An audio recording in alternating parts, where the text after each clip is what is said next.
اب آپ جب کعبے کو دیکھ چکے، جب آپ کی نظر کعبے پہ پڑ گئی تو اب آپ کی لبیک بند ہو گئی. عمرہ والوں کی لبیک، کعبے پہ نظر پڑی، اب آپ لبیک نہیں پڑیں گے. اب آپ کی لبیک کعبے پہ نظر پڑنے کے بعد ختم ہو گئی. اب تھوڑا سا کعبے کا تعارف. یہ کعبہ چار دیواری کو کعبہ کہتے ہیں. اس کی دیواریں برابر برابر نہیں ہیں، کچھ دیواروں میں فرق ہے. کعبۃ اللہ شریف کم و بیش 8 یا 9 مرتبہ تعمیر کیا گیا ہے. 8 یا اب تک کا کعبہ کم و بیش 8 یا 9 مرتبہ تعمیر کیا گیا ہے. اور کعبہ سب سے پہلے جو تعمیر ہوا ہے اس کو فرشتوں نے تعمیر کیا تھا. سب سے پہلا کعبہ فرشتوں نے تعمیر کیا تھا. پھر طوفان نوح میں اٹھا لیا گیا تو اس کے نشانات رہ گئے تھے.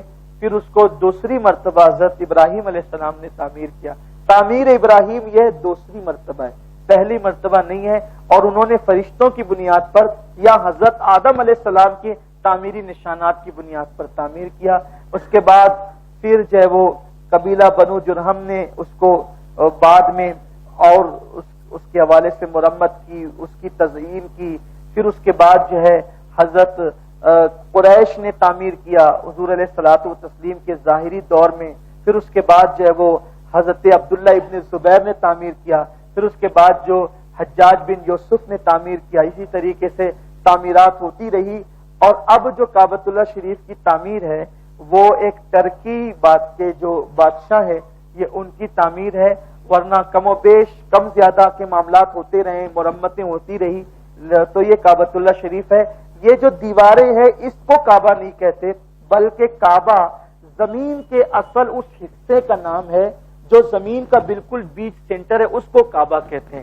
یہ دیواریں تو صرف ایک نشان ہے، دیواریں ایک نشان ہے. اسی لیے کعبے کی دیواریں تو چند فٹ کی ہے، لیکن اس کے اوپر بھی لوگ جو نماز پڑھتے تو کعبے کی طرف رک کر کی پڑھتے ہیں. وہاں تو دیوار نہیں ہے لیکن وہ فضا میں نماز پڑھتے ہیں. تو پتا چلا کہ دیواروں کا نام کعبہ نہیں، یہ نشان کعبہ ہے. اصل کعبہ جو ہے وہ زمین کے اس خطے کا نام ہے جو نیچے نیچے نیچے تحت الثری تک اور اوپر اوپر اوپر عرش اعظم تک وہ پورا کعبہ ہی ہے. اللہ نہ کرے، 1000 بار نہ کرے کہ کبھی کعبے کی دیواریں ٹوٹ بھی جائے تو بھی مسلمان جب نماز پڑھیں گے تو اسی طرف رک کر کے پڑھیں گے، کیونکہ کعبے کی دیواروں کا نام کعبہ نہیں بلکہ زمین کے اس ٹکڑے کا نام کعبہ ہے جو بالکل بیچ سینٹر کے اندر موجود ہے. تو یہ کعبۃ اللہ کی 4 دیواریں ہیں. 4 دیواروں میں یہ پہلا کونا ہے نشانی کے لیے، جس کونے کے اندر حجر اسود لگا ہوا ہے. جس کونے کے اندر، اس کونے کو رکن کہتے ہیں. کعبے کے جو چاروں کونے ہیں ان کو کیا کہتے ہیں؟ رکن کہتے ہیں. رکن کیا کہتے ہیں؟ بولیے ذرا سب مل کے کیا کہتے ہیں؟ رکن کہتے ہیں. تو یہ جو پہلا کونا ہے جس میں حجر اسود لگا ہے اس کو رکن اسود کہتے ہیں.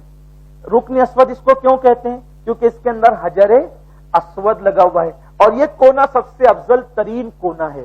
اور یہ حجر اسود والے کونے کو رکن اسود کہتے ہیں اور اس کو رکن ہندی بھی کہتے ہیں. اس کو رکن ہندی اس لیے کہتے ہیں کہ اسی طرف ہمارا ملک ہندوستان ہے، اس لیے اس کو رکن ہندی بھی کہتے ہیں. اور الحمدللہ ہم ہندوستان والے جس طرف رک کر کے نماز پڑھتے ہیں وہ سب سے افضل کونا ہے جدھر حجر اسود لگا ہوا ہے. یعنی ہم لوگ جب نماز پڑھتے تو ہمارا رخ جو ہے وہ اسی کونے کی طرف ہوتا ہے. الحمدللہ تعالی، اللہ تعالیٰ کا یہ فضل ہے. الحمدللہ علی احسانی. تو یہ رکن اسود ہے. اب یہ رکن اسود جو ہے اس کے جو دائیں طرف ہے، اس کے جو دائیں طرف ہے اس کو رکن عراقی کہتے ہیں. اس کو رکن عراقی اس لیے کہتے ہیں، دائیں طرف اس کے طرف وہ ملک عراق ہے. پھر اس کے جو دائیں طرف ہے اس کو رکن شامی کہتے ہیں کیونکہ وہ اس طرف ملک شام ہے. اور اس کے جو دائیں طرف ہے اس کو رکن یمانی کہتے ہیں اس لیے کہ اس طرف ملک یمن ہے. یہ 4 کونے ہو گئے. اب ان 4 کونوں میں جو رکن اسود ہے، رکن اسود سے لے کر اس کی جو دائیں طرف ہے ایک دروازہ ہے، دروازہ جو سونے کا ہے، اس کو باب الکعبہ کہتے ہیں. کعبے کا دروازہ اس طریقے سے دروازہ ہوگا، یہ باب الکعبہ. اور پھر یہ کعبے کا دروازہ اور رکن اسود، ان دونوں کے درمیان کی جو جگہ ہے، چھوٹی سی جگہ ہے دیوار، اس کو ملتزم کہتے ہیں. ملتزم مطلب چمٹنے کی جگہ. یہاں جا کر سینہ لگانا ہوتا ہے اور ہاتھ ملنے ہوتے ہیں، دعائیں کرنی ہوتی ہے. آقا علیہ السلام فرماتے ہیں کہ میں جب بھی حرم میں جبریل کو دیکھتا ہوں تو اکثر جبریل کو اس حالت میں دیکھتا ہوں کہ جبریل یہاں سینہ چمٹا کر کہہ رہے ہیں یا واجدو یا ماجدو لا تزل انی نعمتا انعمت علیہ، اے اللہ تو نے جو نعمت مجھے دی ہے وہ مجھ سے کبھی چھیننا مت۔ اکثر جبریل کو میں یہی پاتا ہوں دعا کرتے ہوئے، ملتزم ہے، بہت مبارک جگہ ہے، اس پہ جا کے چمٹنا چاہیے، لیکن جب احرام کی حالت ہو تو اس وقت نہیں چمٹنا چاہیے۔ کیوں؟ اس لیے کہ لوگ یہاں آ کر کے عطر لگا دیتے ہیں، خوشبو لگا دیتے ہیں، ہم احرام میں ہوں گے جا کے چمٹیں گے تو عطر ہمیں لگ جائے گا، تو اگر زیادہ مقدار میں لگے گا تو ہم پر جو ہے وہ کفارہ لازم آ سکتا ہے، اس لیے چمٹنا احرام کی حالت میں نہیں ہے بلکہ دور سے دعا کرنا چاہیے، اور جب احرام نہیں ہو موقع ملے تو یہاں جا کے چمٹنا چاہیے۔ تو یہ ہو گیا ملتزم، یہ ہو گیا باب الکعبہ، کعبے کا دروازہ، یہاں بھی دعائیں مقبول ہوتی ہے۔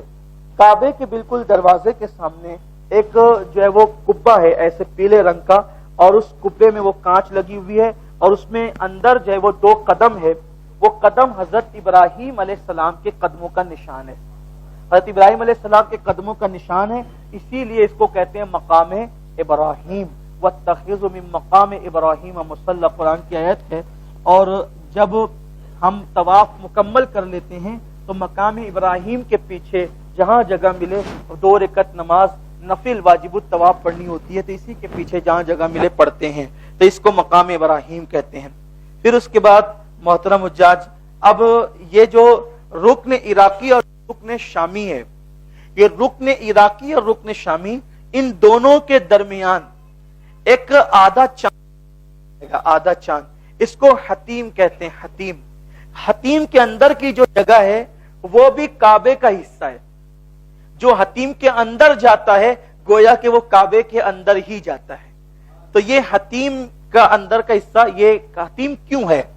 حتیم کیوں ہے؟ اس کی وجہ یہ ہے، حتیم کی وجہ یہ بتائی جاتی ہے کہ جب حضور علیہ الصلوۃ والتسلیم کے ظاہری دور میں قریش نے دیکھا کہ کعبۃ اللہ کی دیواریں کمزور ہو گئی ہے، تو اس وقت ان لوگوں نے کعبہ بنانے کا پلان کیا، لیکن چونکہ ان میں اکثر لوگ مشرک تھے اور وہ اکثر حضرت ابراہیم علیہ السلام کی اولاد میں سے تھے، تو مشرک شرک میں ڈوب گئے تھے اکثر لوگ، لیکن ان کے اندر اتنا خیال تھا کہ ہمارے باپ کی ہاتھ کا بنایا ہوا جو کعبہ ہے نبی نے بنایا نا، اللہ کے پیغمبر نے بنایا ہے، تو وہ یہ چاہتے تھے کہ اس کو توڑے کیسے، پہلے وہ توڑنے کی ہمت نہیں کرتے تھے، پھر بہرحال انہوں نے سوچا چلو شہید کر کے، اچھی نیت ہے بنانا چاہیے، پھر انہوں نے میٹنگ کی، اور میٹنگ کر کے انہوں نے یہ فیصلہ کیا کہ ہم جو کعبہ بنائیں گے اس میں صرف پیور حلال کی رقم لگائیں گے، حرام پیسے سے کعبہ نہیں بنائیں گے۔ ان کے پاس پیسے تھے، حرام کے بھی تھے، حلال کے بھی تھے، لیکن انہوں نے کہا اللہ کے گھر میں، دیکھو مشرک تھے، کافر تھے، لیکن ان کو اتنا خیال تھا اللہ کے گھر کا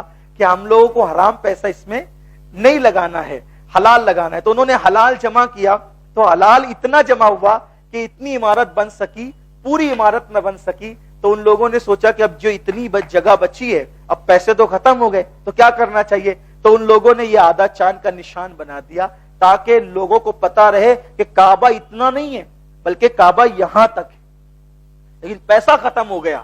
اب پیسہ ختم ہو گیا تو کیا کریں، تو اتنا نشان بنا دیا کہ بھئی یہ اتنا نشان ہے، یہ بھی کعبے کا حصہ ہے، تو لوگ جو طواف کریں گے اس سے باہر کریں گے، اندر سے جائیں گے تو طواف نہیں ہوگا۔ کیوں نہیں ہوگا؟ کیونکہ یہ بھی کعبے کا حصہ ہے، پیسے نہیں تھے اس لیے یہ جگہ چھوڑ دی گئی۔ آج تو پیسے ہے، سعودی چاہے تو سونے کا کعبہ بنا سکتی ہے نا، لیکن پھر یہ کیوں ہے؟ یہ حضور علیہ السلام کا کرم ہے۔ حضور علیہ السلام، حضور جانتے تھے کہ ایک وقت ایسا آئے گا، مالدار لوگ، بادشاہ لوگ، اور جو ہے وہ سورس والے لوگ، جن کے سورسز ہوں گے، وہ کعبے کا دروازہ کھلوا کے کعبے کے اندر جا سکیں گے، لیکن میرا عام امتی اندر جانے کی ہمت نہیں کرے گا۔ تو حضور علیہ السلام نے یہ پیسے ہونے کے بعد بھی اس کو قائم رکھا۔ کیوں؟ اس لیے کہ کوئی غریب آ کر بھی حتیم کے اندر آ کر کعبے کے اندر عبادت کرنے کا شرف حاصل کر سکے۔ ایک کعبے کے دروازہ کھلوا کر تو ہم نہیں جا سکتے، لیکن حضور علیہ السلام نے تو حتیم کے دروازے 24 گھنٹے کھلوا دیے ہیں کہ تم بھی کعبے کے اندر جا کر عبادت کرنے کا شرف حاصل کر سکتے ہو۔ تو جو اس کے اندر گیا وہی کعبے میں نہیں گیا، بلکہ جو اس کے اندر آیا وہ بھی کعبۃ اللہ شریف کے اندر آ گیا۔ الحمدللہ، دیکھیے کتنی بڑی سعادت ہے حاجی صاحبان، کتنی بڑی سعادت، اس کعبے کو دیکھنے کو لوگ ترس